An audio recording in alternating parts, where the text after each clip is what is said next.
श्रावण अष्टमीला मध्यरात्री कृष्ण जन्म साजरा करण्याची व विधिवत पूजा करण्याची पद्धत फार जुन्या काळापासून चालत आली आहे. या दिवशी पाळणा सजविला जातो. वेगवेगळ्या प्रकारचे पदार्थ नैवेद्य म्हणून ठेवले जातात. पाळणा म्हटला जातो आणि आरती केली जाते. ज्यांच्याकडे पाळणा आहे त्यांनी अगदी सागर संगीत पूजा आवर्जून करा.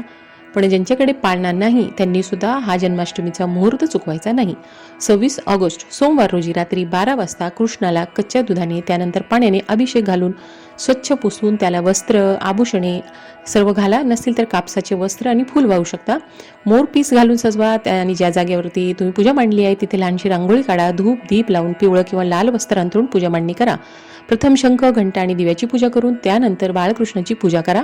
पाळणा म्हणा आणि आरती करा. नैवेद्यामध्ये खडी साखर, लोणी साखर, सुकामेवा म्हणजे काजू बदाम हे ठेवू शकता किंवा 5 प्रकारची फळं ठेवा किंवा एकच फळ 5 या संख्येत ठेवा आणि घंटी वाजवत अगदी साध्या सोप्या पद्धतीने कृष्ण जन्म साजरा करा.